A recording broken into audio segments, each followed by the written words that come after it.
Isang tawag lang sa cellphone ang bumasag sa buong mundo ni Ara Santos. Hawak niya ang basahan. Pinupunasan ang salamin ng isang maliit na coffee shop nang mag-ring ang kanyang telepono. Numero ng kanyang manager. "Hello, sir." Sagot niya. May ngiti pa sa labi. "Ara, huwag ka na munang pumasok bukas. At sa mga susunod na araw." Sabi ng boses sa kabilang linya. Malamig. Walang emosyon. Nabitawan ni Ara ang basahan. "Po? Bakit po, sir? May nagawa po ba akong mali?" Isang buntong hininga. "Company policy, Ara. Bawas empleyado. Pasensya na."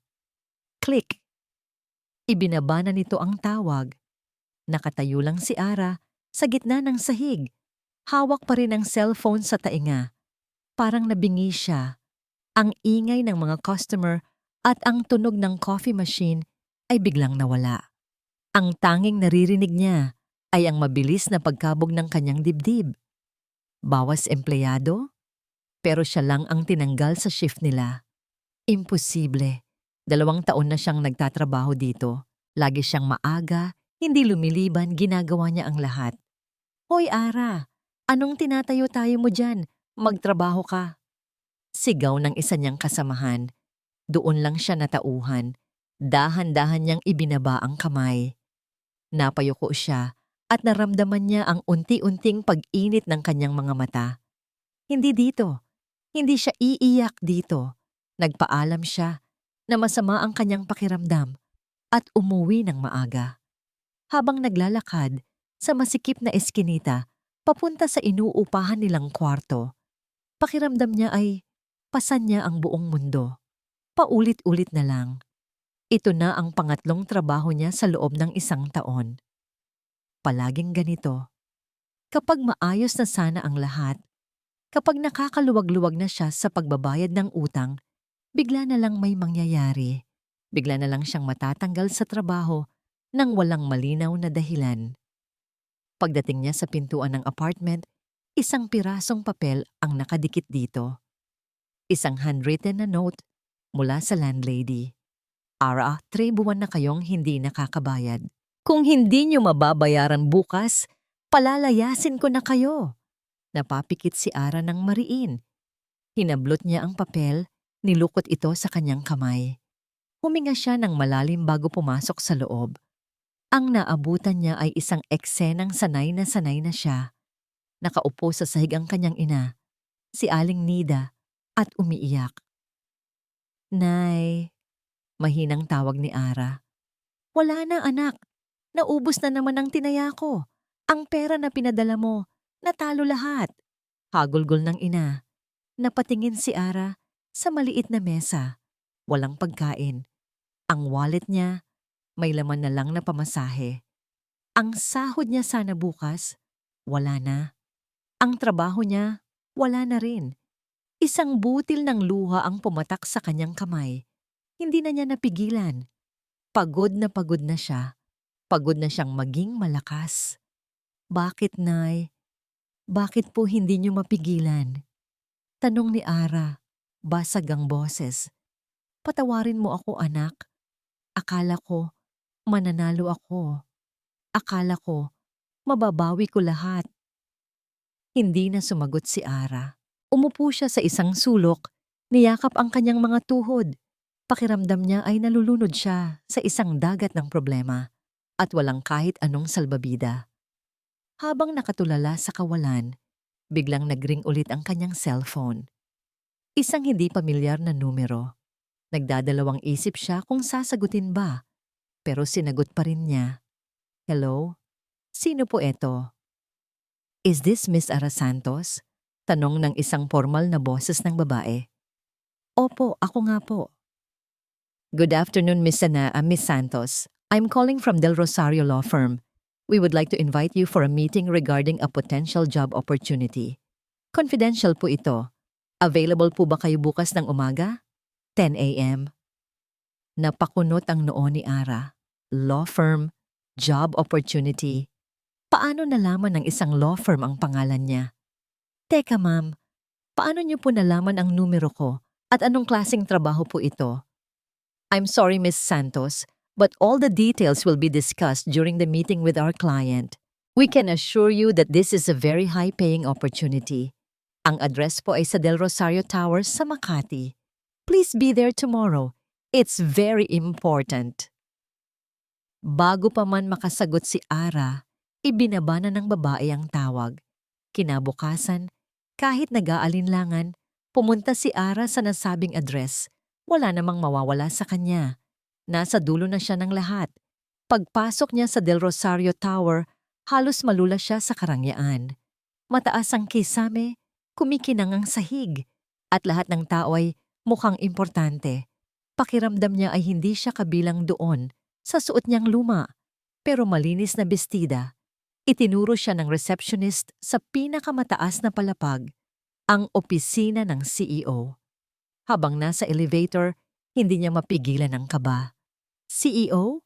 Anong kinalaman niya sa isang CEO? Pagbukas ng pinto ng elevator, isang babaeng nakangiti ang sumalubong sa kanya. Ito siguro ang tumawag sa kanya. Miss Ara Santos, please come in. He's waiting for you, sabi ng sekretarya. Iginiya siya nito sa isang malaking pinto na gawa sa dark wood. Kumatok ito ng 2 beses bago binuksan ang pinto. Sir, she's here. Pumasok si Ara sa loob. Ang opisina ay mas malaki pa sa buong apartment nila. Ang isang pader ay purong salamin. Tanaw ang buong syudad ng Makati. Ang amoy ay pinaghalong mamahaling kape at leather. Isang lalaki ang nakatayo, nakatalikod sa kanya at nakatingin sa bintana. Nakasuot ito ng isang perpektong itim na suit. Kahit sa tindig pa lang, ramdam ni Ara ang kapangyarihan nito, ang bigat ng presensya nito sa silid. Maupo ka, utos ng lalaki, hindi pa rin lumilingon. Malalim ang boses nito, pamilyar, pero may kakaibang lamig na nagpatindig ng balahibo ni Ara. Sumunod siya, naupo sa silyang leather sa harap ng malaking mesa. Nanginginig ang kanyang mga kamay na nakapatong sa kanyang kandungan. Dahan-dahan, humarap ang lalaki. At sa sandaling iyon, huminto ang paghinga ni Ara.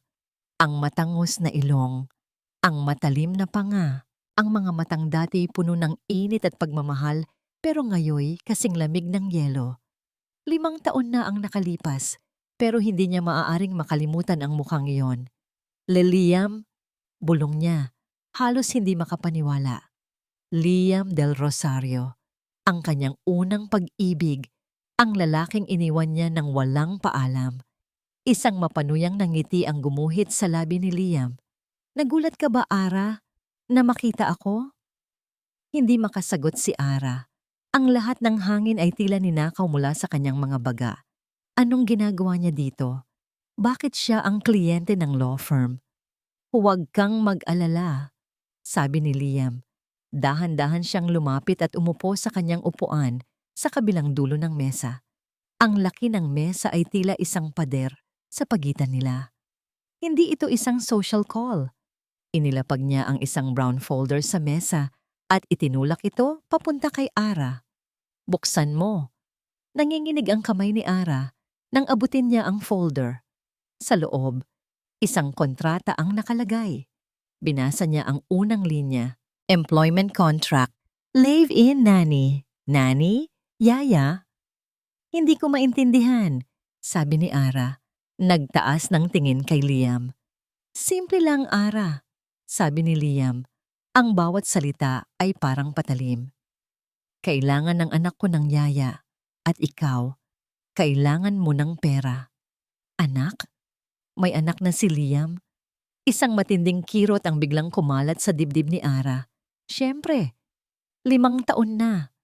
Malamang ay nag-asawa na siya at bumuo ng sariling pamilya. Pero bakit ako? Marami namang iba dyan. Dahil may utang ka sa akin, diretsang sabi ni Liam. Natigilan si Ara. Ang lihim na pilit niyang itinatago sa loob ng 5 taon. Ang ₱250,000 na hiningi niya kay Liam noon na sinabi niyang para sa pagpapagamot ng kanyang ina, pero ang totoo'y ginamit niya para makatakas. para iwanan siya. Akala mo ba nakalimutan ko? Tanong ni Liam, may pait sa kanyang boses. Ang kalahating milyong piso at ang pag-iwan mo sa akin nang walang kahit isang salita. Napayuko si Ara. Ang kahihiyan ay parang kumot na bumalot sa kanya. Babalik ko. Babayaran kita. Kapag nakaipon ako, isang malakas na tawa ang pinakawalan ni Liam. Isang tawang walang saya. Makaipon? Saan, Ara? Sa trabahong ko kakatanggal lang sa'yo kanina? O sa apartment na malapit ka nang palayasin? Nanlaki ang mga mata ni Ara. Paano niya nalaman? Alam ko ang lahat, sabi ni Liam. Tila nababasa ang isip niya. Alam ko ang bawat trabahong pinasukan mo. At alam ko rin kung paano ka nawalan ng mga trabahong yon. Doon na pumasok ang katotohanan sa isip ni Ara. Hindi ito nagkataon lang. Ang pagkawala niya ng trabaho, ang tawag mula sa law firm. Lahat ay planado. Ikaw, bulong niya. Ikaw ang may gawa ng lahat ng to. Oo, pagamin ni Liam, walang bakas ng pagsisisi. Gusto kitang makitang nasa dulo. Gusto kong makita kang walang-wala, para wala kang ibang pagpipilian kundi ang lumapit sa akin. Hayop ka! Sigaw ni Ra. Napatatayo. Maupo ka.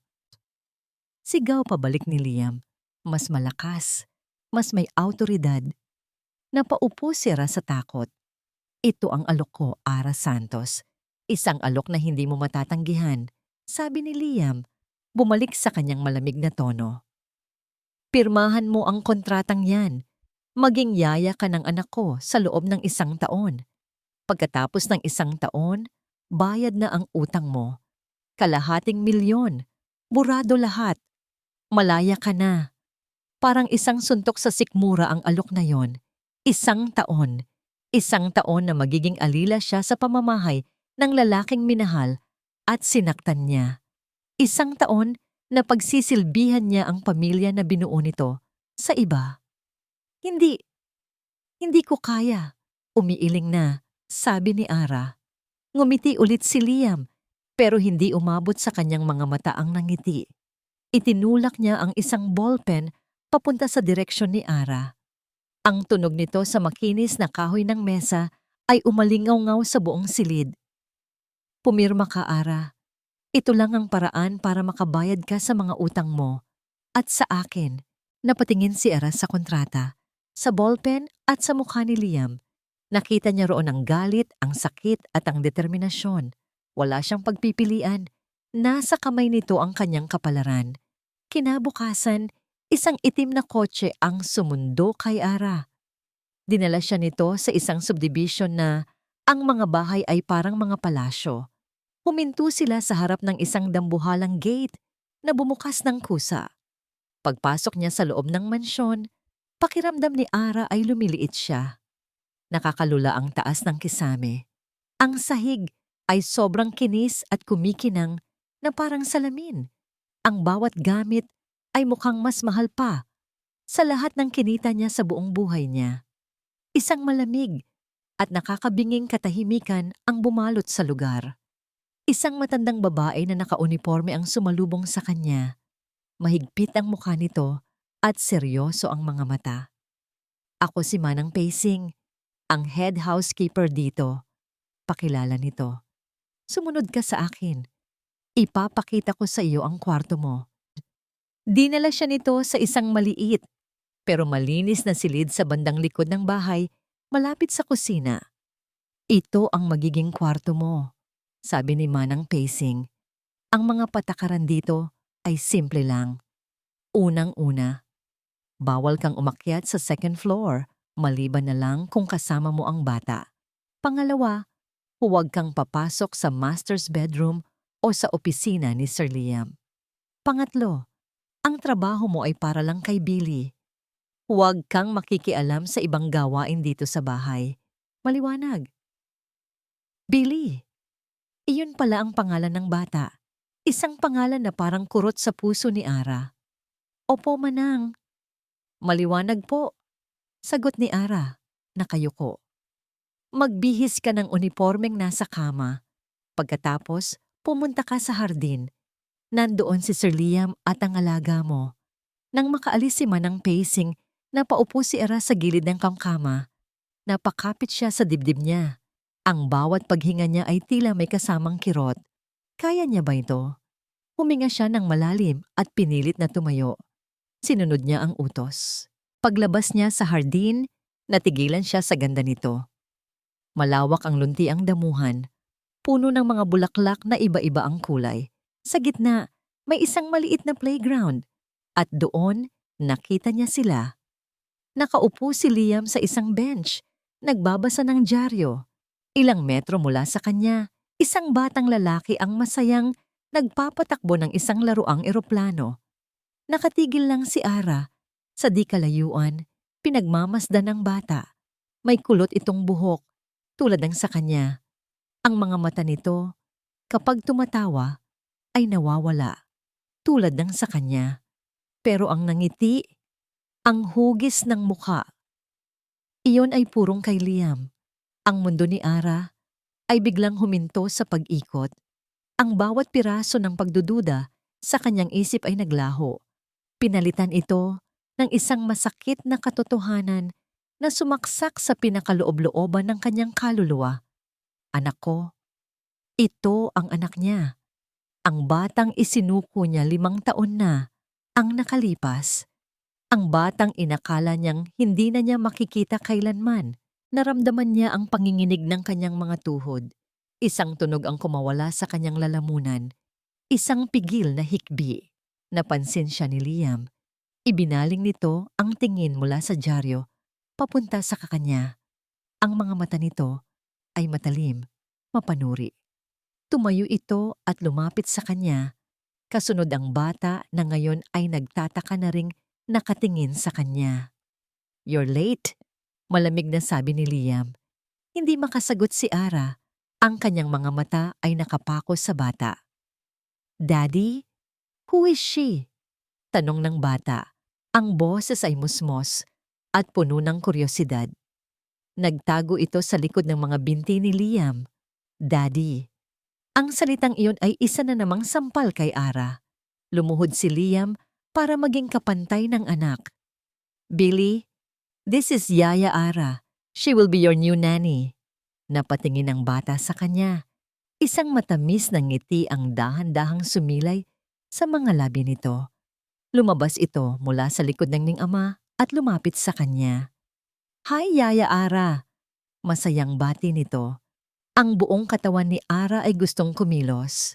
Gusto niyang lumuhod, yakapin ang bata ng mahigpit, amuyin ang buhok nito at sabihing, "Anak." Pero hindi niya magawa.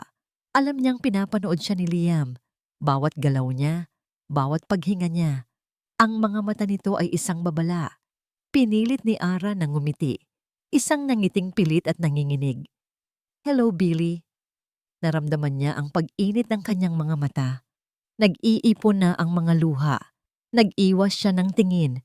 Kunwari pinagmamasdan ang mga bulaklak.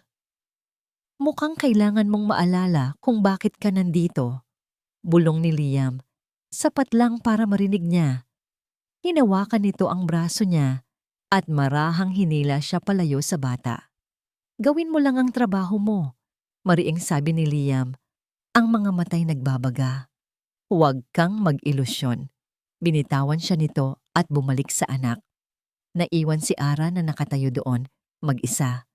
Pinunasan niya ang luhang nagbabadyang pumatak. Trabaho. Iyon lang ang tingin nila sa kanya. Isang yaya, isang utusan. Pero para sa kanya, ang batang naglalaro sa hardin ay hindi lang isang alaga. Ito ang anghel na isinilang niya, pero hindi niya mayayakap kailanman. Pagsapit ng gabi, pagkatapos niyang patulugin si Billy, dahan-dahan siyang lumabas ng kwarto nito. Hindi pa siya bumababa nang marinig niya ang mahinang pagbukas ng pinto sa kabilang silid. Ang kwarto ni Liam. Nag-apura siyang magtago sa dilim ng pasilyo. Nakita niyang pumasok si Liam sa kwarto ni Billy. Mula sa siwang ng pinto, nanatili si Ara. Nakita niya kung paano kinumutan ni Liam ang anak, kung paano nito hinalikan sa noo ang natutulog na bata. At pagkatapos, narinig niya ang tawa nilang dalawa noong mas maaga, ang tunog ng pagbabasa ng kwento. Isang pamilya, isang perpektong larawan kung saan siya ay isang estranghero na nakasilip mula sa labas. Itinukod ni Ara ang kanyang kamay sa dibdib, doon mismo sa tapat ng kanyang puso, na parang sinusubukan niyang pigilan ito sa pagkasira. Ang sakit ay napakatindi. Halos hindi niya makayanan. 2 linggo na ang nakalipas mula nang dumating si Ara. 2 linggo ng isang kakaibang tensyon sa loob ng mansyon. Para kay Liam, ang bawat araw ay isang laban sa sarili niyang damdamin. Sa umaga, pinapanood niya kung paano alagaan ni Ara si Leo. Iyon ang tawag niya sa anak kapag sila lang. Billy sa harap ng iba, pero Leo sa puso niya. Leo, pangalan na pinili nilang dalawa ni Ara noon, sa isang panahong puno pa ng mga pangarap. Nakikita niya ang natural na koneksyon sa pagitan ng mag-ina. Kahit na ang alam lang ni Leo ay yaya si Ara. Nakikita niya ang pag-aalaga na hindi matutumbasan ng kahit sinong profesional na yaya. At sa bawat pagkakataon na nakikita niya iyon, 2 magkasalungat na emosyon ang nag-uumpugan sa loob niya. Ang galit at isang bagay na hindi niya kayang pangalanan. Galit dahil ito, dapat ang buhay nila noon pa. Ito dapat ang pamilyang binuo nila. Kung hindi lang siya nito ipinagpalit sa pera. Isang hapon, habang nagtatrabaho siya sa kanyang home office, nakarinig siya ng malakas na tawanan mula sa sala. Sumilip siya at nakita si Ara at Leo na naglalaro sa sahig. Gumagawa sila ng isang tore gamit ang mga building blocks. "Mas mataas pa, yaya! Mas mataas pa!" Sigaw ni Leo, tumatawa. "Okay, sige. Heto na ang huling piraso," sabi ni Ara. Ang boses ay puno ng lambing. Tada! Ang pinakamataas na tore sa buong mundo. Nag-appear sila at sa isang saglit, nakita ni Liam ang kislap sa mga mata ni Ara. Ang kislap na minahal niya noon. Ang kislap na matagal na niyang hindi nakikita. Bigla, naramdaman niya ang isang kurot. Isang kurot ng inggit? Pagsisisi? Hindi niya alam. Mabilis niyang isinara ang pinto at pilit na ibinalik ang atensyon sa trabaho. Ito ang plano mo, Liam. Paalala niya sa sarili. Ang parusahan siya. Ang ipamukha sa kanya ang lahat ng iniwan niya. Pero bakit sa tuwing nakikita niya itong nasasaktan, parang siya rin ang nasasaktan? Kinabukasan, isang hindi inaasahang bisita ang dumating. "Liam, darling." Ang boses na yon ay kasing tunog ng mamahaling champagne. Matamis, pero may pagka-artipisyal. Pumasok sa sala si Katrina Gonzalez. Suot ang isang pulang bestida na nagpapakita ng kanyang perpektong figura. Naglakad siya na parang pag-aari niya ang buong lugar. "Katrina, what are you doing here? I thought you had a meeting," sabi ni Liam. Tumayo para salubungin siya ng isang halik sa pisngi. "I canceled it. I missed you," sabi ni Katrina. Ang mga mata ay nakatitig kay Liam, pero ang atensyon ay nasa ibang direksyon. Sinundan ni Liam ang tingin nito. Nakatayo sa may pintuan ng kusina si Ara. May hawak na tray ng merienda para kay Leo. Nakayuko ito. Tila gustong maging invisible. "Oo," sabi ni Katrina. May pilit na ngiti. "You must be the new nanny. What's your name again?" "Ara po, ma'am," mahinang sagot ni Ara. Hindi nagtataas ng tingin. Naglakad si Katrina palapit dito. Tinitingnan si Ara mula ulo hanggang paa na may halong pandidiri. "Ara, I see." Lumapit siya kay Liam at ipinulupot ang braso sa baywang nito. "Ako si Katrina Gonzalez, ang fiancé ni Liam." Diniinan niya ang salitang "fiancé", isang malinaw na mensahe. Pinapanood lang ni Liam ang eksena. Isang bahagi niya ang gustong mag-enjoy sa pagpapahiya kay Ara. "Dapat lang yan sa'yo," sabi ng isang boses sa isip niya. Pero ang isa pang bahagi ay nakakaramdam ng hindi maipaliwanag na inis sa inaasal ni Katrina. Dalhin mo na ang merienda ng bata. Utos ni Katrina kay Ara na parang nag-uutos sa isang alila. At dalhan mo na rin kami ng juice. Orange juice for me, no sugar. Tumango lang si Ara at mabilis na tumalikod. Nang makapasok si Ara sa kusina, bumulong si Katrina kay Liam. Seriously, darling, sa lahat ng pwedeng kunin, yan ang kinuha mo? Mukha siyang ordinaryo. Hindi sumagot si Liam. Pagbalik ni Ara, dala ang isang pitsel ng juice at 2 baso, sinadya ni Katrina na iharang ang kanyang paa. Natapilok si Ara. Ang tray ay lumipad. Ang pitsel at mga baso ay bumagsak sa sahig, nabasag. Ang orange juice ay kumalat sa puting alpombra. "Oh my goodness! Look what you've done!" Sigaw ni Katrina, kunwari gulat na gulat. "Ang clumsy mo na naman. That's a Persian rug." Sorry po, ma'am." "Hindi ko po sinasadya." Nanginginig na sabi ni Ara. Dali-daling lumuhod para pulutin ang mga bubog. Pinapanood lang ni Liam ang lahat. Nakita niya ang ginawa ni Katrina. Nakita niya ang takot at kahihihihiyan sa mukha ni Ara. At sa halip na makaramdam ng kasiyahan sa paghihirap nito, ang naramdaman niya ay galit.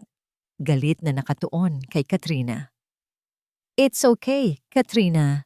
It's just a rug," sabi ni Liam. Ang boses ay mas malamig kaysa dati. "Pero darling," bago pa matapos ni Katrina ang sasabihin, isang maliit na boses ang bumasag sa tensyon. "You're a monster!" Napalingon silang lahat. Nakatayo sa may hagdanan si Leo, nakatingin ng masama kay Katrina. "Don't be mean to Yaya Ara, Tita Katrina." Natigilan ng lahat. Maging si Liam ay nagulat. Hindi niya inaasahan ang reaksyon ng anak.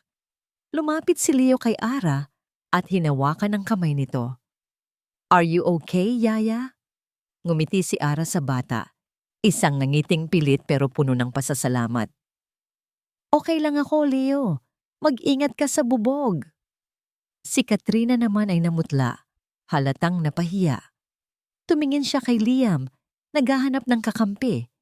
Pero ang nakita niya sa mga mata ni Liam ay hindi suporta, kundi isang bagay na mas madilim. Pagkadismaya. Humarap si Katrina kay Liam. Ang peking ng ngiti ay nawala na. Napalitan ng isang matalas at nanunumbat na tingin. "Liam, darling, we need to talk about your choice of nanny. Saan mo ba pinulot ang babaeng yan?"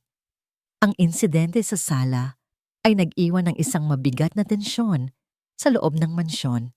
Umalis si Katrina nang may pagbabanta sa kanyang mga mata. Isang tinging nagsasabing hindi pa tapos ang laban. Simula noon, mas naging maingat si Ara sa bawat galaw niya, lalo na kapag nasa paligid si Liam. Ngunit sa kabila ng lahat, isang bagay ang namumukadkad sa gitna ng malamig na pakikitungo sa bahay na yon, ang namumuong paglalapit nila ni Leo. Para kay Ara, ang bawat sandali kasama ang bata ay isang mapait na biyaya. Bawat ngiti, bawat tawa, bawat yakap ni Leo ay kapwa nagpapagaling at sumusugat sa kanyang puso. Ito ang batang pinangarap niya, pero kailangan niyang ituring bilang isang alaga lamang. Isang hapon, habang abala si Liam sa kanyang opisina, nagpasya si Ara na turuan si Leo na magtanim sa hardin. Pumili sila ng isang maliit na espasyo at nagsimulang magbungkal ng lupa. "Yaya, ano po yan?" tanong ni Leo. Hawak ang isang maliit na buto ng sunflower. "Ito ang magiging baby ng lupa, Leo." Malamig na sagot ni Ara. "Itatanim natin siya, didiligan araw-araw, at papaarawan. Tapos, lalaki siya at magiging isang magandang bulaklak." "Wow!" namamanghang sabi ng bata. "Parang baby sa tummy ng mommy?" Natigilan si Ara. Humigpit ang hawak niya sa maliit na pala. Oo, parang ganoon nga." "Saan po pala ang mommy ko, Yaya?" Ang tanong na yon, simple at inosente, ay tumusok sa puso ni Ara na parang isang punyal. Napalunok siya, pilit na pinipigilan ang panginginig ng kanyang boses. Ang mami mo. Nasa isang malayong lugar siya. Bakit po siya umalis? Hindi niya po ba ako love? Napayuko si Ara. Isang butil ng luha ang pumatak sa lupa. Mahal na mahal ka ng mami mo, Leo. Huwag mong iisipin na hindi. Minsan, may mga bagay lang na kailangan gawin ng mga mami kahit masakit para sa ikabubuti ng mga anak nila. Hinawakan ni Leo ang pisngi ni Ara. Don't cry, Yaya. Baka malungkot din si Baby Sunflower. Pinunasan ni Ara ang kanyang luha at pilit na ngumiti. Salamat, Leo. Linggid sa kanilang kaalaman, mula sa bintana ng kanyang opisina sa ikalawang palapag, pinapanood silang lahat ni Liam. Narinig niya ang bawat salita. Nakita niya ang luhang pumatak mula sa mata ni Ara. Bigla, ang imahe sa hardin ay naglaho at napalitan ng isang alaala mula sa nakaraan. 5 taon na ang nakalipas. Nasa parehong hardin sila ni Ara, nakaupo sa damuhan. Nakasandal ang ulo ni Ara sa balikat niya. Kapag nagkaanak tayo, gusto ko dito natin siya palalakihin, sabi ni Ara noon, habang hinahaplos ang tiyan niya na hindi pa halata. Anong gusto mong ipangalan? Tanong ni Liam. Hinahalikan ang buhok nito. Kung lalaki, gusto ko Leo. Para matapang, parang leon. Sagot ni Ara. Tumatawa. Niyakap niya ito ng mahigpit. Leo, ang ating munting leon. I promise you, Ara. Bubuo tayo ng isang masayang pamilya dito. Isang malakas na tunog ang nagpabalik kay Liam sa kasalukuyan. Napatingin siya sa kanyang kamay. Nabitawan niya ang paperweight na hawak niya at nabasag ito sa sahig. Ang determinasyon niyang parusahan si Ara ay unti-unting gumuho, napapalitan ng isang pamilyar na sakit. Bakit? Bakit niya sinira ang lahat ng pangarap nila? Pagsapit ng gabi, pagkatapos ng hapunan, nakita ni Liam si Ara sa kusina na nag-aayos ng mga pinagkainan. Napansin niya ang isang maliit na galo sa kamay nito. Marahil mula sa paghahardin kanina. Walang salitang lumabas sa kanyang bibig. Kumuha siya ng first aid kit sa cabinet at lumapit dito. Nagulat si Ara nang bigla na lang kunin ni Liam ang kamay niya. Sir? Hindi umimik si Liam. Dahan-dahan niyang nilinis ang sugat at nilagyan ito ng band-aid. Ang pag-aalala sa kanyang kilos ay hindi maitatago. Naramdaman ni Ara ang init ng kamay ni Liam. Ang pamilyar na kuryenteng dumaloy sa kanilang mga balat, tulad noon. Ang amoy ng pabango nito. Lahat ay nagpabalik ng mga alaala. Nang matapos si Liam, hindi niya kaagad binitawan ang kamay ni Ara. Nagtama ang kanilang mga mata.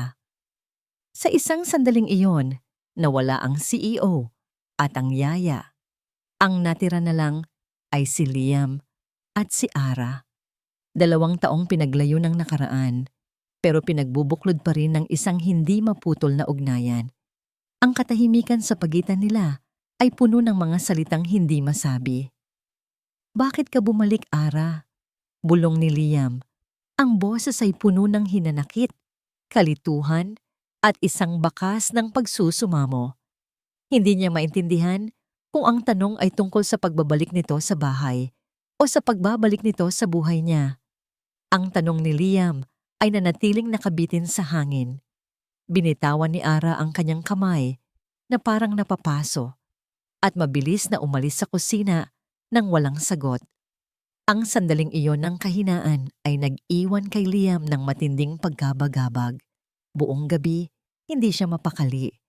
Ang alaala ng kanilang mga mata na nagtatagpo, ang init ng kamay nito, lahat ay gumugulo sa isip niya. Ang plano niyang paghihiganti ay unti-unting nawawalan ng saysay, napapalitan ng isang damdaming matagal na niyang pilit kinakalimutan.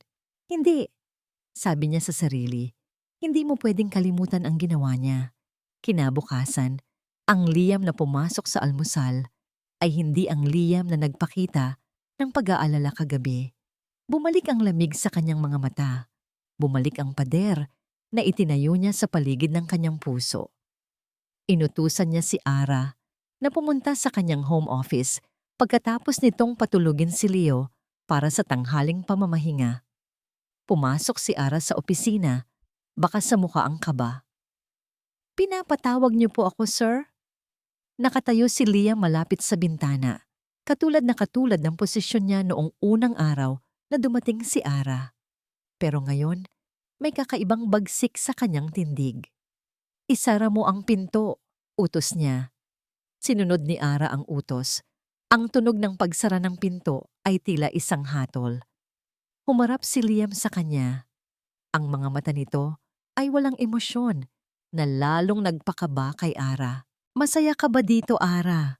tanong ni Liam. Ang boses ay kalmado sa isang paraan na nakakatakot. Sir, masaya ka ba? Kasama ang anak ko, nagpapanggap na isang mapagmahal na yaya, na para bang wala kang ginawang kasalanan?" "Liam, hindi ko maintindihan." "Huwag mo akong tawaging Liam," sigaw niya.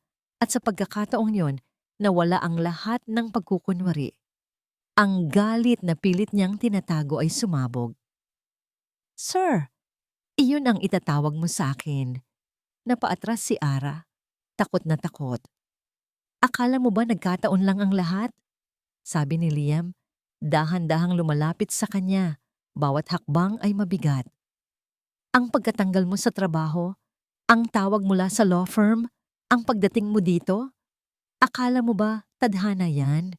Umiling si Ara. Ang mga luha ay nagsisimula nang mamuo sa kanyang mga mata. "Hindi, Ara. Hindi iyon tadhana. Ako yon." Natigilan si Ara. Ang hinala na pilit niyang iwinawaglit sa isip ay kinumpirma. "Sinundan kita," pag-amin ni Liam. Ang boses ay puno ng pait. "Sa loob ng 5 taon hinanap kita at nang makita kita, sinigurado kong mararanasan mo ang impyerno. Sinigurado kong mawawalan ka ng lahat para wala kang ibang matakbuhan, para mapilitan kang bumalik sa akin." Bakit?" higbi ni Ara. "Bakit mo to ginagawa?" Isang masakit na tawa ang kumawala sa lalamunan ni Liam. Lumakad siya papunta sa kanyang mesa at may kinuha mula sa isang drawer, isang pamilyar na brown folder. Ang parehong folder na ibinigay niya kay Ara noong unang araw. Ibinato niya ito sa mesa sa harap ni Ara. Kumalat ang mga laman nito. "Bakit?" ulit ni Liam. Ang boses ay nanginginig sa galit. "Dahil dito." Itinuro niya ang mga papel. Kabilang doon ang isang kopya ng bank statement. Isang transaksyon na naganap isang araw pagkatapos maglaho ni Ara. Isang deposito, ₱250,000. Isang araw pagkatapos mo akong iwan, Ara. Nalaman ko ang tungkol sa pagbubuntis mo. Hinanap kita. Babalikan sana kita. Pero ito ang nalaman ko. Kinuha niya ang bank statement. Nakatanggap ka ng pera. Pagkatapos, naglaho ka na parang bula. Nanginginig na pinulot ni Ara ang papel. Nakita niya ang pangalan niya, ang accountant number niya. Pero, hindi. Hindi totoo yan. Wala akong tinanggap na pera. "Sinungaling!" sigaw ni Liam hinampas ang mesa. "Huwag mo akong gawing tanga. Nakasulat dyan ang pangalan mo. Nakita ko. Ito ang patunay." "Hindi ko alam kung saan galing yan. Maniwala ka sa akin." Pagmamakaawa ni Ara, humahagulgol. Hindi siya pinakinggan ni Liam. Ang sakit ng nakaraan ay bumulag sa kanya. Ang imahe ni Ara na tumatanggap ng pera, kapalit ng kanilang anak, ay paulit-ulit na naglalaro sa kanyang isip sa loob ng 5 taon. "You sold our child, Ara. You sold our love." Sigaw niya, ang bawat salita ay puno ng sakit at pagkamuhi. "Pinagpalit mo kami sa ₱250,000. Akala mo ba hahayaan ko lang yon? Hindi." Lumapit siya kay Ara hanggang sa halos magdikit na ang kanilang mga mukha. Hinawakan niya ito sa balikat, mahigpit. "Kinuha kita dito para maramdaman mo ang sakit araw-araw, para makita mo ang anak na ipinagbenta mo, pero hindi mo pwedeng angkinin para malaman mo kung ano ang pakiramdam ng magkaroon ng lahat pero hindi mo pwedeng hawakan. Tinitigan niya ito sa mga mata.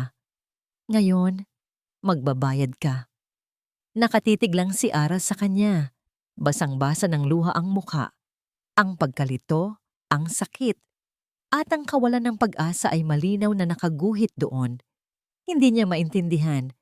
Wala siyang matandaan na tumanggap ng ganoong kalaking pera.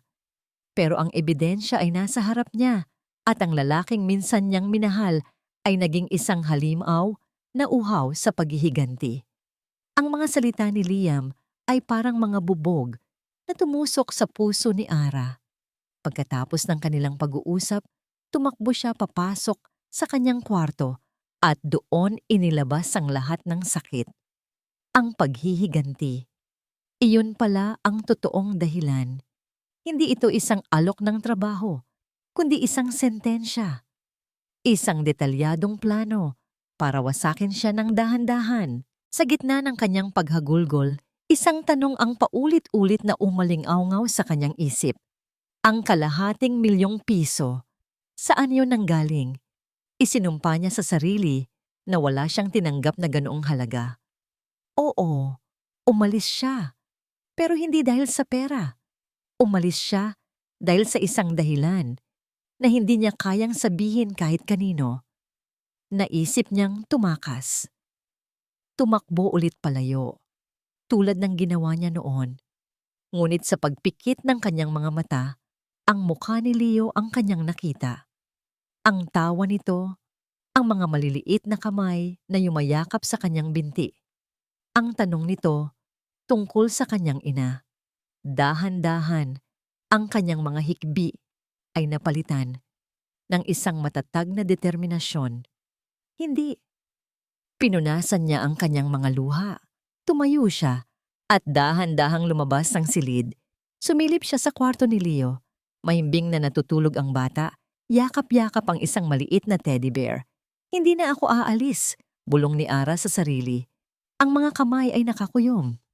Hindi na kita iiwan ulit, anak ko. Kahit anong sakit, titiisin ko. Pero aalamin ko ang totoo. Kinabukasan, habang naglalaro si Leo sa sala, kasama si Manang Pacing, nagkulong sira sa kanyang kwarto. Kinuha niya ang kanyang luma at sira-sirang cellphone na matagal na niyang hindi ginagamit. May isang numero doon na sana ay makakatulong sa kanya. Si Jen, ang kanyang matalik na kaibigan sa probinsya na nagtatrabaho sa isang maliit na bangko. Nanginginig ang kanyang mga kamay habang nagdadial. Hello, Jen. Ara, ikaw ba yan? Diyos ko, saan ka ba nagsusuot na babae ka? Masayang bati ng kaibigan. Jen, pasensya na. Pero may kailangan akong hilingin sa'yo. Napaka-importante, sabi ni Ara. Nanginginig ang boses. Ikinuwento niya ang tungkol sa isang bank transaction 5 taon na ang nakalipas. Hindi niya ibinigay ang lahat ng detalye, pero ipinaramdam niya kung gaano ito kahalaga. Ara, alam mo namang bawal iyan. Nag-aalangang sabi ni Jen. Delikado. Pwede akong matanggal sa trabaho. Nakikiusap ako, Jen. Buhay ko ang nakasalalay dito. Pagmamakaawa ni Ara. Kailangan kong malaman kung sino ang nagdeposito ng perang yon sa account ko. Isang mahabang katahimikan. Sa huli, bumuntong hininga si Jen. Sige, susubukan ko, pero wala akong maipapangako. Sa kabilang dako ng syudad, sa isang mamahaling restaurant, isang alyansa ang nabubuo. I'm worried about Liam, tita, sabi ni Katrina Gonzalez habang humihigop ng tsaa. Sa harap niya ay isang eleganteng babae na may malamig na aura. Si Doña Esmeralda del Rosario, ang ina ni Liam. At bakit naman? Tanong ni Doña Esmeralda, hindi man lang nag-aangat ng tingin mula sa kanyang pagkain. It's the new nanny, Ara Santos, sabi ni Katrina. Sa pagbanggit ng pangalan, bahagyang natigilan si Doña Esmeralda. Dahan-dahan itong nag-angat ng tingin. Ang mga mata ay matalim. There's something between them, patuloy ni Katrina. And Billy? He's unusually attached to her. Masyado siyang malapit sa bata. It's not normal. I think she has a hidden agenda. Isang malamig na ngiti ang sumilay sa mga labi ni Doña Esmeralda. Huwag kang mag-alala, Katrina. Kung isa siyang problema, ako na ang bahalang mag-ayos. Makalipas ang ilang araw, habang naglalaro sina Ara at Leo sa hardin, isang makinang na itim na kotse ang huminto sa harap ng mansyon. Bumaba mula rito si Doña Esmeralda. Suot ang isang puting bestida at malalaking sunglasses na para bang isang reyna na dumadalaw sa kanyang kaharian. Apo, tawag niya kay Leo. Isang matamis na ngiti ang nakapinta sa kanyang mukha. Halika kay Lola. Manang Pacing prepared some special merienda for you. Masayang tumakbo si Leo, papasok sa loob. Iniwan si Ara na mag-isa, kasama ang ina ni Liam. Nang sila na lang ang natira, dahan-dahang inalis ni Doña Esmeralda ang kanyang salamin. Ang nangiti sa kanyang mukha ay naglaho. Napalitan ng isang tinging kasing lamig ng yelo. Lumapit siya kay Ara. Akala ko ba ay nagkaintindihan na tayo 5 taon na ang nakalipas? Sabi niya, ang boses ay mahinahon pero puno ng pagbabanta. Nanigas si Ara sa kanyang kinatatayuan. Ang babaeng ito, siya ang dahilan ng lahat. Tandaan mo, Ara, patuloy ni Doña Esmeralda, ang bawat salita ay parang lason.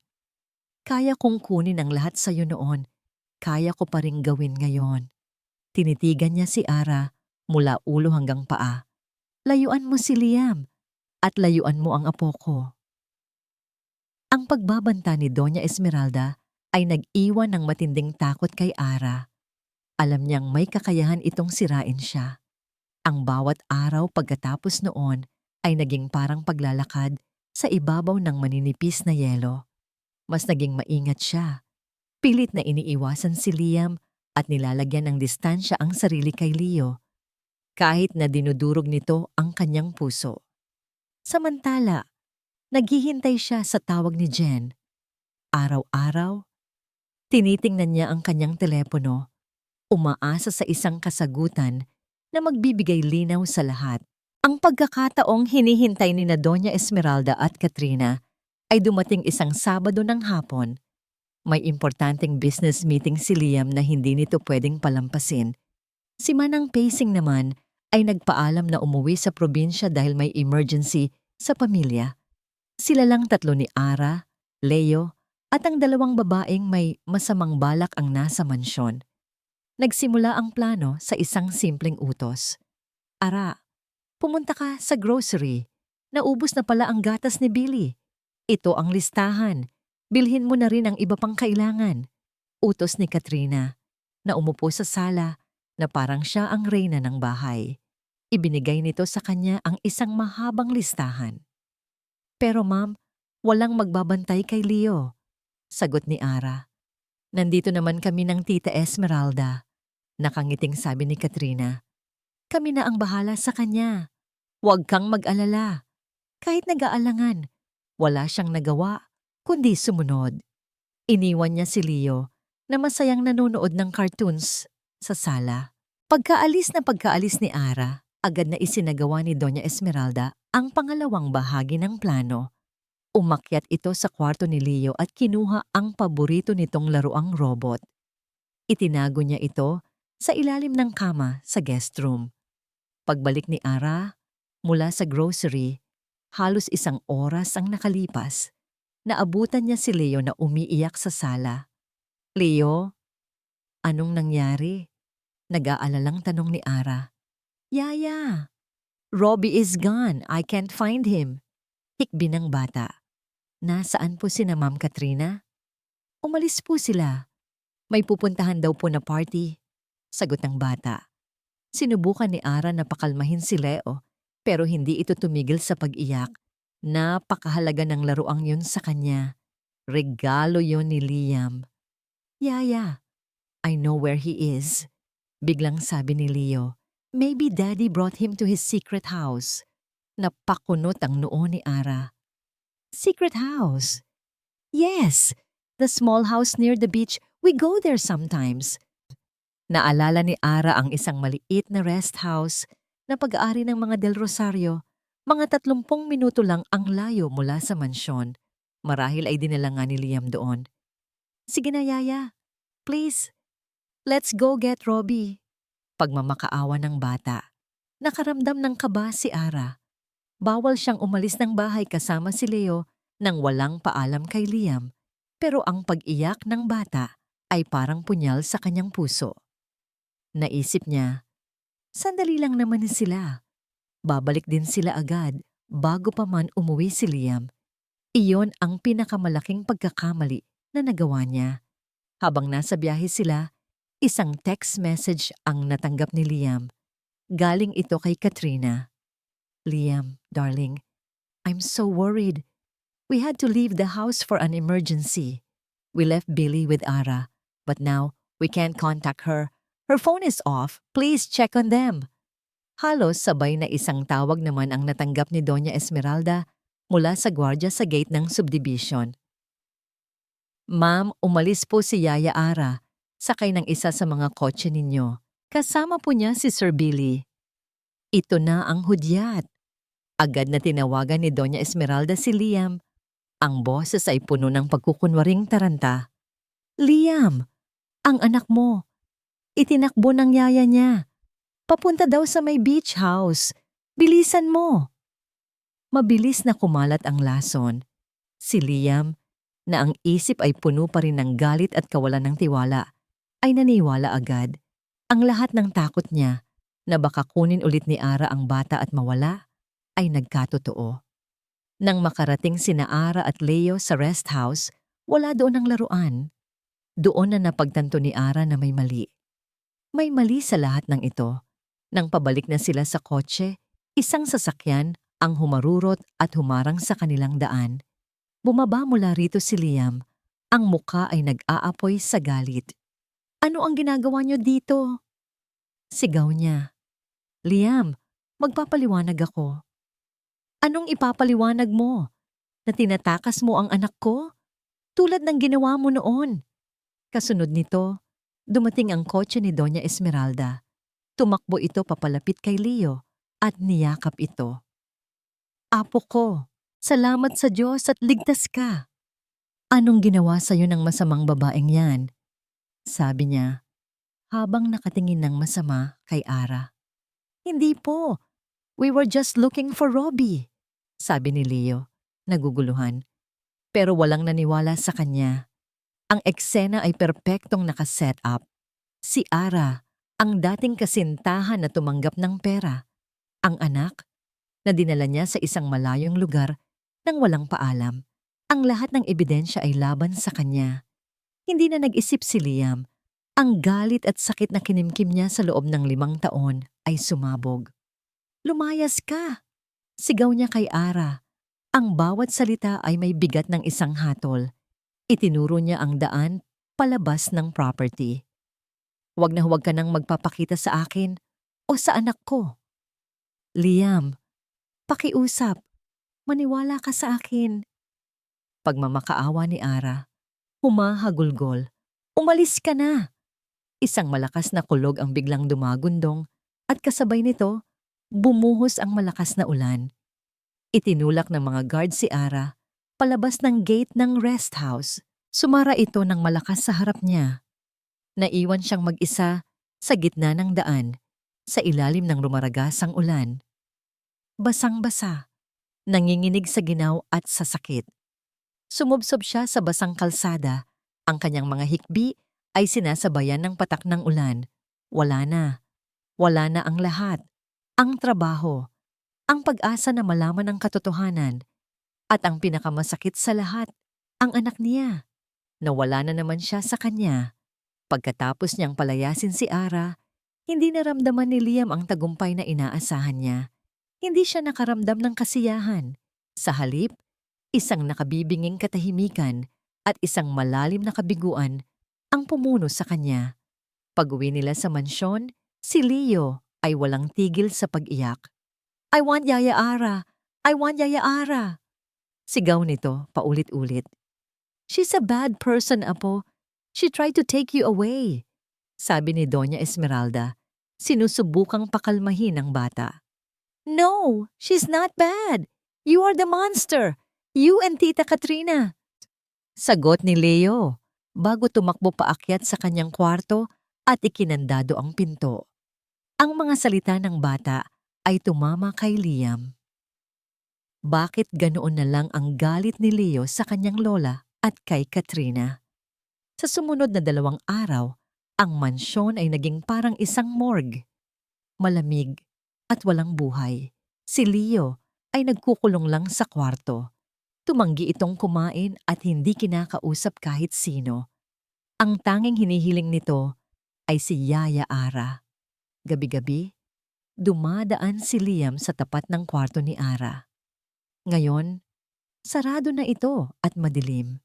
Dati, kahit papano, alam niyang nandyan lang ito sa loob. Ngayon, ang nararamdaman niya lang ay isang malaking espasyo na hindi mapunan. Isang gabi, hindi na natiis ni Liam. Pumasok siya sa kwarto ni Ara. Ang amoy nito ay naiwan pa rin sa silid. Isang banayad na amoy ng baby powder at ng mga bulaklak sa hardin. Malinis ang kwarto. Maayos na nakatupi ang uniforme sa ibabaw ng kama na para bang naghihintay na isuot ulit. Umupo si Liam sa gilid ng kama. Napansin niya ang isang maliit na kahon sa ilalim nito. Hinila niya ito palabas. Pagbukas niya, isang matinding kirot ang kanyang naramdaman. Nasa loob ng kahon ang mga mumunting alaala ng nakararaan nila. Isang tuyong bulaklak na bigay niya. Isang tiket sa sine mula sa una nilang date. At mga litrato nilang dalawa, nakangiti at masaya, mula sa isang mundong matagal nang naglaho. Sa ilalim ng lahat ng ito, may isang nakatuping sulat. Luma na ang papel at medyo kupas na ang tinta para itong isinulat ng nagmamadali. Binuksan niya ito. Liam, mahal ko, patawarin mo ako. Patawarin mo ako kung binabasa mo ito dahil ibig sabihin, wala na ako sa tabi mo. Hindi ko alam kung paano sisimulan, pero kailangan mong malaman na hindi kita gustong iwan. Pinilit lang ako. Ang mami mo, pinapunta niya ako. Sinabi niya na, hindi ako karapat-dapat para sa'yo. Nasisirain ko lang ang kinabukasan mo. Sinabi niya na, kung hindi ako lalayo, sisiguraduhin niyang mawawalan ka ng lahat. Ang Del Rosario Legacy, ang kumpanya, ang lahat ng pinaghirapan ng pamilya mo. Liam, ayokong maging dahilan ng pagbagsak mo. Mahal na mahal kita, kaya kahit masakit, kailangan kong umalis. May ibinigay siyang pera, pero hindi ko hiningi. Sinabi niya, ito daw ang bayad sa pananahimik ko. Hindi ko ito kukunin, pero baka ipadala niya sa account ko. Huwag kang maniniwala. Hindi pera ang dahilan kung bakit ako umalis. Ikaw, ang kinabukasan mo. At may isa pa, mahal ko. Isang sikreto na sana ay sasabihin ko sa'yo sa tamang panahon. Nagdadalang tao ako, Liam. Magiging tatay ka na. Pangako, aalagaan ko ang anak natin. At balang araw, kapag kaya ko na, babalik ako. Babalik kami sa'yo. Mahal na mahal kita. Palagi. Nagmamahal, Ara. Bawat salita sa liham ay parang isang matulis na kutsilyo sa puso ni Liam. Paulit-ulit niyang binasa ang sulat, hanggang sa ang mga letra ay nagsimulang lumabo dahil sa mga luhang namumuo sa kanyang mga mata. Ang mami niya, ang pera, ang anak nila, ang lahat ng piraso ng puzzle ay biglang nagkabit-kabit. Ang galit ng ina niya kay Ara. Ang biglaang paglitaw ng pera sa account nito. Ang mga salita ni Leo na, "You are the master." Napatayo si Liam. Ang kanyang mga kamay ay nanginginig habang hawak ang sulat. 5 taon. 5 taon siyang naniwala sa isang kasinungalingan. 5 taon niyang pinarusahan ang babaeng isinakripisyo ang lahat para sa kanya. At ang pinakamasakit sa lahat, Dinala niya ito pabalik para lang saktan ulit. Para ipamukha dito ang isang kasalanan na hindi naman nito ginawa. Isang malakas na sigaw ng puno ng pagsisisi ang kumawala mula sa kanyang lalamunan. Hinagis niya ang isang vase sa pader at nabasag ito sa libu-libong piraso, katulad ng kanyang puso. Nang biglang bumukas ang pinto, si Leo, nakatayo roon, gising dahil sa ingay. "Daddy, are you okay?" Tanong ng bata. May takot sa mga mata. Lumuhod si Liam at niyakap ang anak ng mahigpit. "I'm sorry, Leo. I'm so sorry. I miss Yaya Ara, Daddy." "I know," bulong ni Liam habang hinahaplos ang buhok ng anak. "Ako rin, anak. Ako rin." Humiwalay siya sa pagkakayakap at tinitigan ng anak. Ang mga mata nito, ang mga mata ni Ara. Paano siya naging bulag? Isang bagong determinasyon ang pumuno sa kanya. Hindi na galit, kundi isang pangangailangang itama ang lahat ng kanyang pagkakamali. Binuhat niya si Leo pabalik sa kwarto nito. Nang makatulog ulit ang bata, lumabas siya. Hawak ang sulat ni Ara. Oras na para sa isang pagtutuos. Oras na para malaman ang buong katotohanan. Kinabukasan ng umaga, isang kakaibang tensyon ang bumalot sa dining area ng mansyon. Inihanda ni Liam ang isang family breakfast. Naroon si Doña Esmeralda, suot ang kanyang pinakamahal na alahas, at si Katrina na may pilit na ngiti sa labi. Napansin ni Liam na wala si Manang Pacing. Tiyak na sinadya yun ng kanyang ina. Nasa mesa si Leo, tahimik na kumakain ng cereal. Hindi man lang nito tinitignan ng lola at si Katrina. "Liam, darling, hindi ka ba excited sa bridal shower ko next month?" Simula ni Katrina, sinusubukang gumaan ang atmosphere. "Ang dami ko ng nabook na gowns." "Tita Katrina, can you please be quiet?" Mahinang sabi ni Leo, hindi man lang nag-aangat ng tingin. Nagulat si Katrina, kahit si Doña Esmeralda ay napatingin sa apo. "Leo, wag mong bastusin si Tita Katrina," saway ni Doña Esmeralda. "But she's mean to Yaya Ara," sagot ni Leo, tumaas na ang boses. "And you, Lola, you said Yaya Ara is bad but she's not." Nagpalitan ng tingin si Doña Esmeralda at Katrina. Biglang tumayo si Liam. Ang mga mata nito ay matalim, nakatitig sa kanyang ina at kay Katrina. "Enough!" Malamig na sabi ni Liam. Ang boses niya ay nagpatahimik sa lahat. "May kailangan tayong pag-usapan, at ito ay tungkol sa kasinungalingan." Napakunot ang noo ni Doña Esmeralda. "Anong pinagsasasabi mo, Liam?" Walang imik.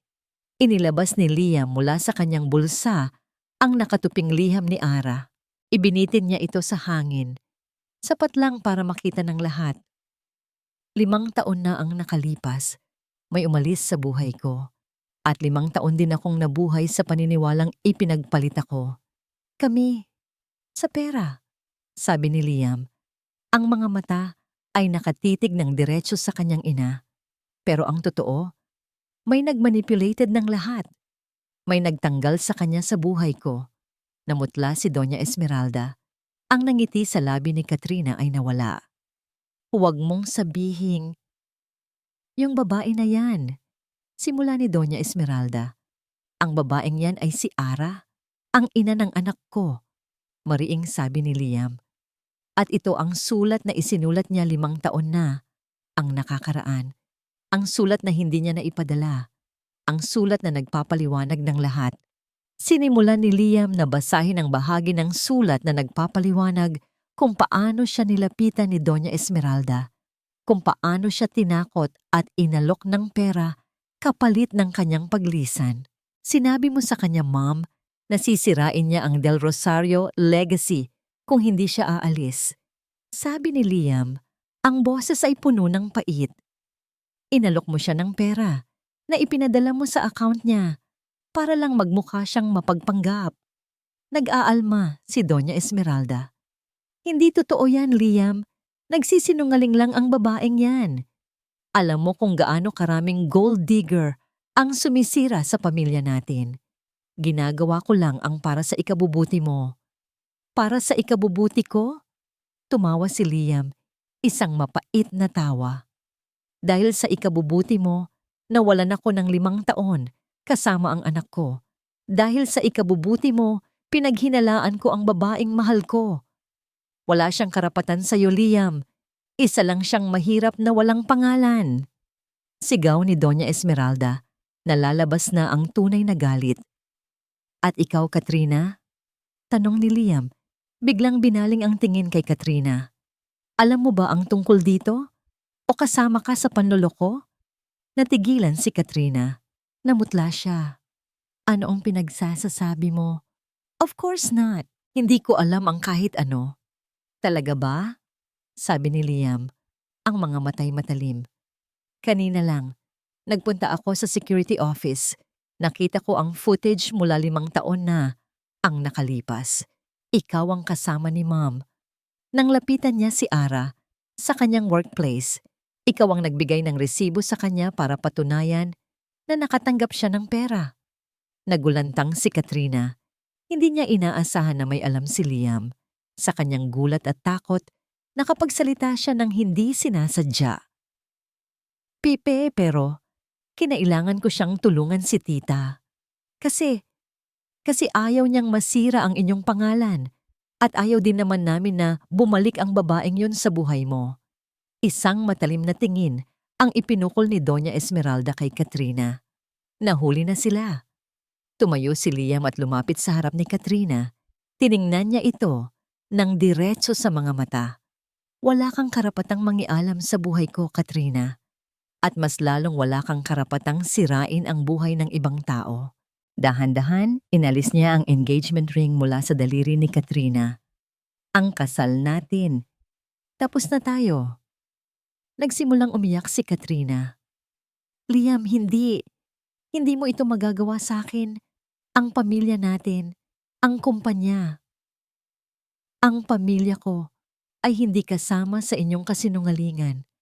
At ang kumpanya, wala itong kinalaman sa pagiging halimaw niyo.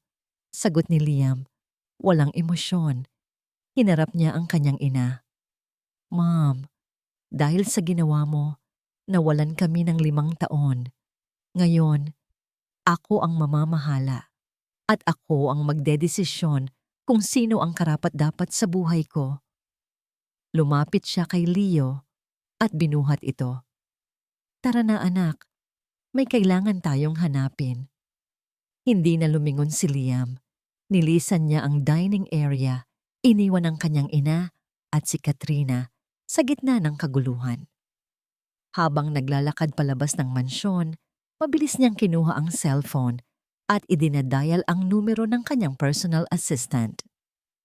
Hanapin mo si Ara Santos. Ngayon din, sa lahat ng bintana ng pulis, sa lahat ng terminal ng bus at barko. Kung nasaan man siya, hanapin mo siya. Ang ulan ay tumila na, pero ang lamig ay nanatili sa mga buto ni Ara. Magdamag siyang naglakad ng walang patutunguhan, ang isip ay blangko, ang puso ay basag. Nang mag-umaga, natagpuan niya ang sarili sa isang maingay at magulong terminal ng bus. Ito na siguro ang hudyat. Kailangan na niyang umalis. Bumalik sa probinsya at kalimutan ang lahat. Kalimutan si Liam. At ang pinakamasakit, kalimutan si Leo. Habang nakaupo sa isang malamig na upuang metal, binilang niya ang natitirang pera sa kanyang bulsa. Sapat lang para sa isang pamasahe pauwi. Pauwi sa isang buhay na wala ng direksyon. Napayuko siya. Hinayaan ang kanyang buhok, natakpan ang kanyang muka habang tahimik siyang umiiyak. Pakiramdam niya, ito na ang katapusan. Ara. Isang boses ang tumawag sa kanyang pangalan. Isang pamilyar na boses na nagpatigil sa pagtibok ng kanyang puso. Dahan-ahan siyang nag-angat ng tingin. Nakatayo sa harap niya si Liam. Hindi ito ang CEO na may suot na mamahaling suit. Ang suot niya ay isang simpleng t-shirt at maong. Magulo ang buhok nito at may bakas ng pagod at pagsisisi ang kanyang mga mata. Hindi siya mukhang galit. Mukha siyang nalulungkot. Agad na tumayo si Ara, handang tumakbo. Ang takot na makita siyang muli ay nangingibabaw. "Huwag kang umalis," sabi ni Liam. Ang boses ay malumanay, halos isang pakiusap. "Please." Hindi siya lumapit. Nanatili siyang nakatayo sa di kalayuan na para bang binibigyan siya nito ng espasyo, ng pagpipilian. Hindi makapagsalita si Ara. Ang lahat ng sakit, ang lahat ng masasakit na salitang binitawan nito ay sariwa pa rin. "Alam ko na," sabi ni Liam. Ang boses ay basag. "Alam ko na ang lahat. Ang tungkol sa sulat, sa ginawa ng mami ko, sa pera." Inilabas niya mula sa kanyang bulsa ang nakatuping liham. "Patawarin mo ako, Ara," sabi niya. At sa unang pagkakataon, sa loob ng 5 taon, nakita ni Ara ang pagtulo ng luha mula sa mga mata ni Liam. "Patawarin mo ako sa hindi ko paniniwala sa'yo. Patawarin mo ako sa pagiging duwag ko. At patawarin mo ako sa lahat ng sakit na ibinigay ko sa'yo." Ang bawat salitang patawad ay parang isang alon na unti-unting naghuhugas sa mga sugat sa puso ni Ara. Ngunit ang sakit ay masyadong malalim. 5 taon, Liam, bulong ni Ara. Umiiyak na rin. 5 taon akong nabuhay sa kasinungalingan. 5 taon mo akong hinusgahan. "Alam ko," sagot ni Liam tumango. "At habang buhay kong pagsisisihan yon. Walang salita ang makakapagbura ng sakit na naidulot ko. Naiintindihan ko." Tumalikod si Ara, handa nang sumakay sa bus na papalapit. "Kung gusto mong umalis, maiintindihan ko," sabi ni Liam. Ang boses ay puno ng pighati. "Hindi kita pipigilan. Karapatan mong maging malaya. Karapatan mong maging masaya. Malayo sa akin." Huminto si Ara sa paghakbang. "Pero sana, bago ka umalis, bigyan mo kami ng isa pang pagkakataon." Kasabay ng mga salitang yon, bumukas ang pinto ng itim na kotse na nakaparada sa likod ni Liam. Mula sa loob, isang maliit na bata ang tumakbo palabas. "Yaya Ara!" Bago pa man makagalaw si Ara, isang maliit na katawan ang yumakap ng mahigpit sa kanyang mga binti. Pagtingin niya sa ibaba, nakita niya si Leo. Ang mukha ay basang-basa ng luha. "Don't leave! Please, don't leave!" sabi ko umiyo. "San Pontive," sabi ng bata, humahagulgol. At pagkatapos, sa gitna ng kanyang pag-iyak, isang salita ang lumabas mula sa bibig ng bata. Isang salita na nagpabago sa lahat. "Mommy." Natigilan si Ara. Ang buong mundo niya ay huminto. Tumingin siya kay Liam. Nagtatanong ang mga mata. Tumango si Liam. Isang maliit na ngiti ang sumilay sa kanyang mga labi, sa gitna ng kanyang mga luha. Sinabi ko na sa kanya ang totoo. Lumuhod si Ara at niyakap si Leo ng napakahigpit. Isang yakap na 5 taon niyang itinago. "Anak ko." Bulong niya, paulit-ulit. "Anak ko." Niyakap din sila ni Liam. Sa gitna ng maingay na terminal ng bus, 3 taong wasak ang muling nabubuo. Isang pamilyang sinira ng kasinungalingan, pero muling pinagbubuklod ng pagpapatawad at pag-ibig. "Hindi na ako aalis," bulong ni Ara habang hinahalikan ng buhok ni Leo. Tumingin siya kay Liam sa ibabaw ng ulo ng kanilang anak. Nakita niya sa mga mata nito ang pangako ng isang bagong simula. Hindi na siya sumakay sa bus. Sa halip, magkahawak kamay silang 3 na naglakad pabalik sa kotse ni Liam. Habang paalis sila sa terminal, nagring ang cellphone ni Liam. Nakita ni Ara ang pangalan sa screen. Doña Esmeralda. Walang pag-aalinlangan, pinatay ni Liam ang tawag. Inabot niya ang kamay ni Ara at pinisil ito ng mahigpit. Ang daan sa hinaharap ay hindi magiging madali. Marami pa silang kailangang ayusin. mga sugat na kailangang paghilumin. Pero sa sandaling iyon, habang magkakasama sila sa loob ng kotse, isang ama, isang ina, at isang anak, alam ni Ara na sa wakas, nakauwi na siya. At dito nagtatapos ang kwento ni na Ara, Liam, at ng kanilang munting anghel na si Leo. Maraming salamat, mahal naming mga tagapakinig, sa pagsama ninyo sa amin sa bawat kabanata ng kanilang paglalakbay. Mula sa unang patak ng luha ni Ara, sa bawat tibok ng pusong puno ng galit ni Liam, hanggang sa matamis na yakap ng kanilang muling pagsasama, naramdaman namin ang inyong presensya. Habang isinusulat ko ang kwentong ito, nais kong iparating na ang buhay ay hindi perpekto. Minsan, tayo ay nagkakamali, nakakasakit, at naliligaw ng landas. Ngunit ang kwento ni Naara at Liam ay isang paalala na ang tunay na pag-ibig ay hindi tungkol sa hindi pagkakamali. Ito ay tungkol sa paghahanap ng lakas upang humingi ng tawad at ang paghahanap ng tapang upang magpatawad. Ito ay isang paalala na ang bawat isa sa atin ay may karapatan sa isang bagong simula. Sana ay may napulot kayong aral at inspirasyon sa kanilang kwento. At sana manatili sa inyong mga puso ang mensahe ng pag-asa na kahit sa pinakamadilim na unos, laging may sisikat na araw sa umaga. Ano ang masasabi ninyo sa kanilang kwento? Anong aral ang pinakapumatak sa inyong puso? Ibahagi ninyo ang inyong mga saloobin sa comment section. Nais naming marinig ang bawat isa sa inyo. Hanggang sa muli nating pagkikita sa susunod na kwento.